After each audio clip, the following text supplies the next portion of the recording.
I'm Dave Bass and I'm the teacher here at Junk Intuition, and welcome to my first ever video lesson.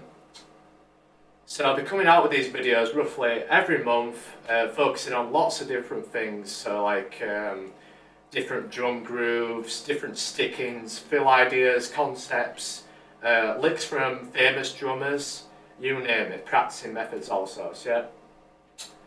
So in this lesson, what I thought I'd talk about is the paradiddle rudiment, okay? The paradiddle rudiment and how we can apply that to a drum groove, yeah? Now, the paradiddle rudiment, if you're not hip with it, if you're not sure about what the rudiment is, basically is a 4-note sticking pattern. Okay, it goes right, left, right, right. Okay, so the para, so let's explain what actually the paradiddle means, why this silly word, yeah? We've got the para, okay, which is the right, left, okay, which is the two alternate stickings, and then we've got the diddle, which is the double stroke, so the right, right. What happens is it switches between the right hand side to the left hand side, so it goes right, left, right, right, left, right, left, left, so it alternates between the two. I'll just play the paradiddle for you on the snare drum, okay? So have a listen.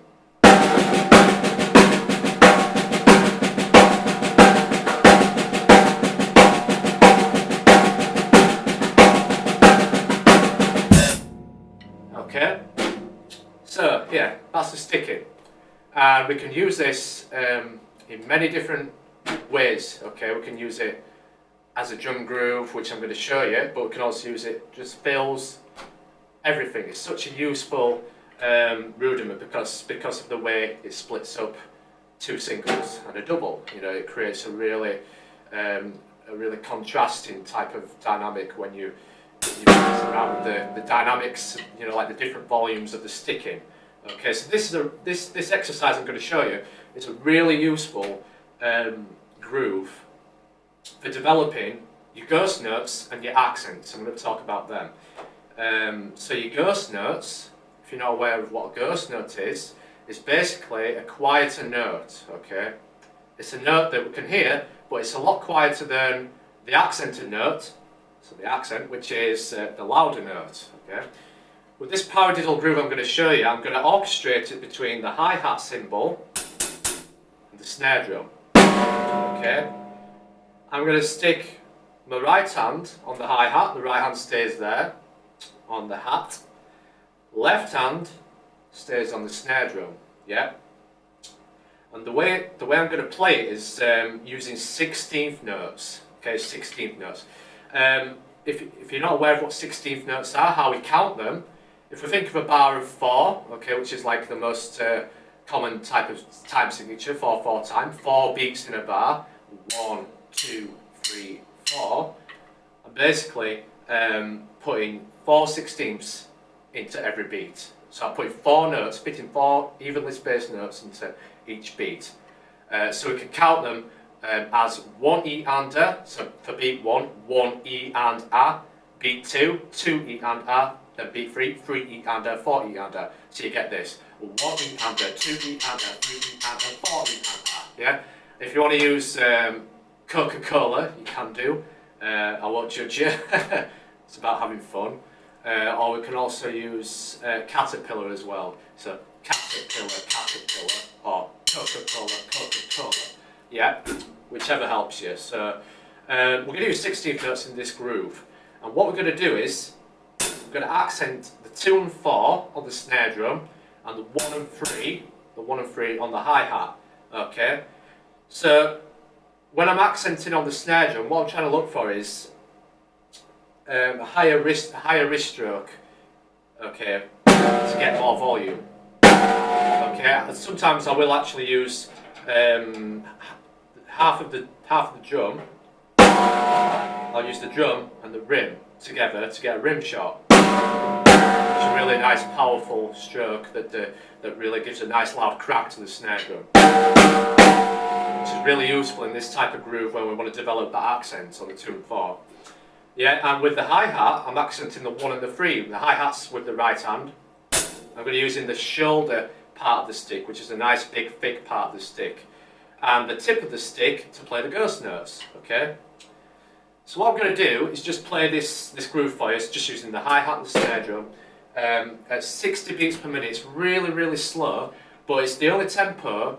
It's a good tempo to use, just to really listen out for your accent definition and your ghost note definition. So with your ghost notes on the snare drum, you want to be keeping them nice and low, just above the drum head. The hi-hat, just using the tip of the stick to get a really nice, clean hi-hat sound. Okay, you just have a listen to this. Okay, so this is at 60 beats per minute.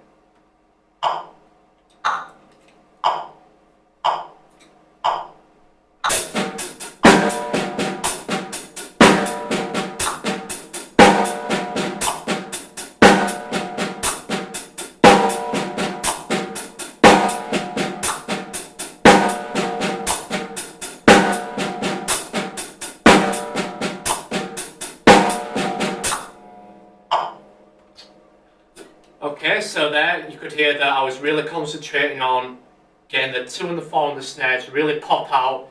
Okay, so think of the 2 and the 4 as like the typical place where we put the backbeat in a groove. A backbeat basically is where the snare is going to crack, where it's going to get the main beat in the groove. So if you think of like a rock beat, you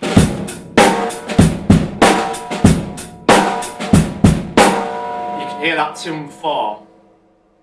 On that beat, you can hear that it's really, you know, clear that the 2 and 4's making the downbeat there on the groove.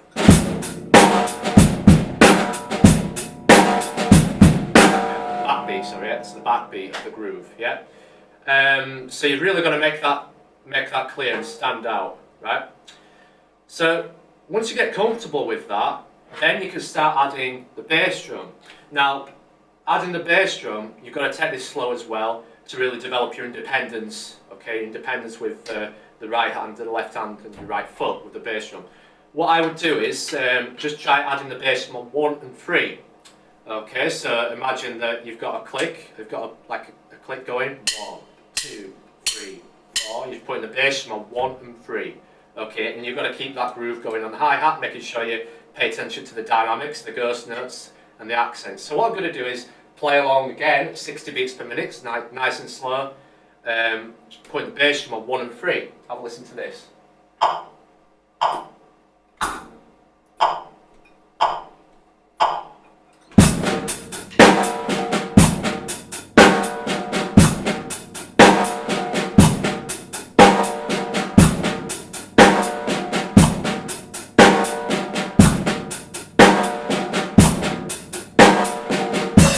Okay. Then the next thing you can do is you could try adding quavers onto beat 3 and the and of 3. Okay, so imagine again we've got that click going. 2, 3, 4. What we're going to do is put the bass drum on the 1 and the 3 and. So you get a 1, 2, 3, 4. Again, the hi-hat and snare drum playing 16th notes all the way through, so you're keeping that groove going. Practice this slow, it will take time. You've just got to understand where you're going to be putting that bass drum in relation to the click, okay? So first get that bass drum into your head with the click. 2, 4, okay, then put your hands in. It just takes a lot of time to develop the placement with the 16th notes. But really take your time to just develop it with a slow tempo, and you will lock it in, I guarantee. Okay, so I'm just going to show you that groove then, with 60 beats per minute. It will get faster, don't worry.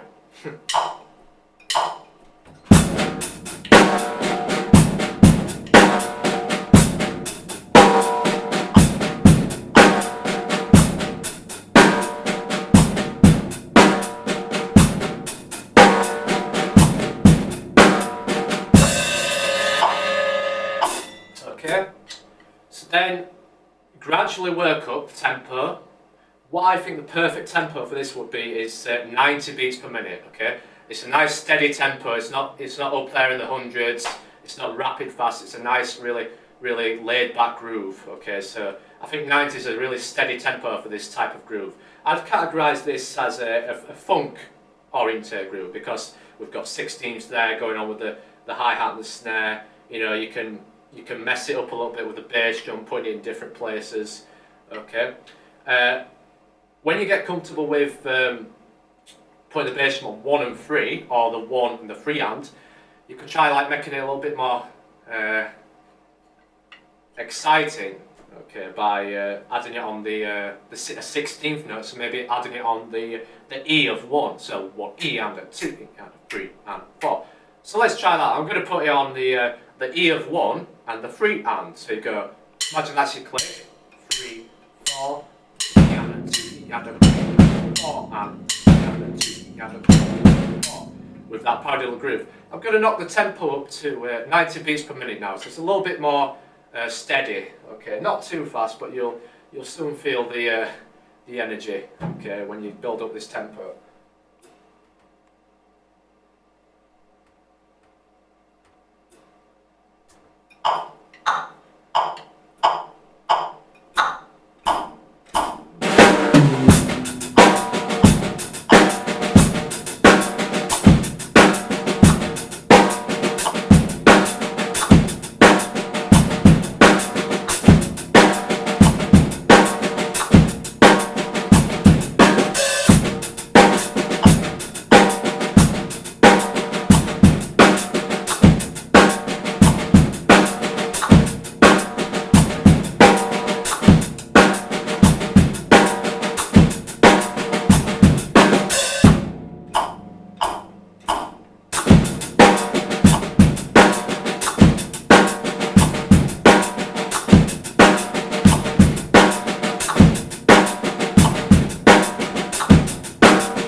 Okay, so we can knock that up even more once we get comfortable. That's still a little sluggish, okay.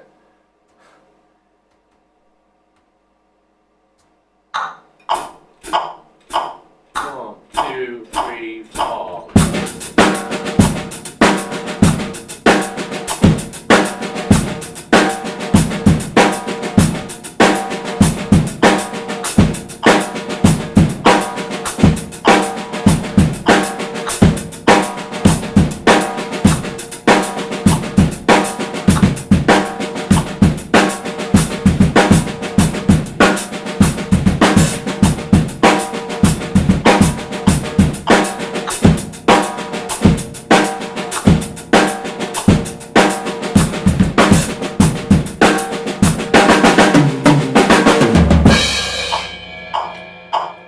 Okay, so have fun with that. Hopefully you've learned a lot from that. Different ways you can experiment with that paradiddle groove. Okay, so feel free to visit my Facebook page. I'm going to be posting many videos to come. It's www.facebook.com/DK Drumlessons. Yep, so that's my Facebook page. Or you can visit me on Instagram. Just type in Dave Baston. That's BASTEN. Drum, so that's Dave Baston Drum, all one word. Alternatively, if you want to book some lessons with me, just visit my website, which is www.wakefielddrumking.com.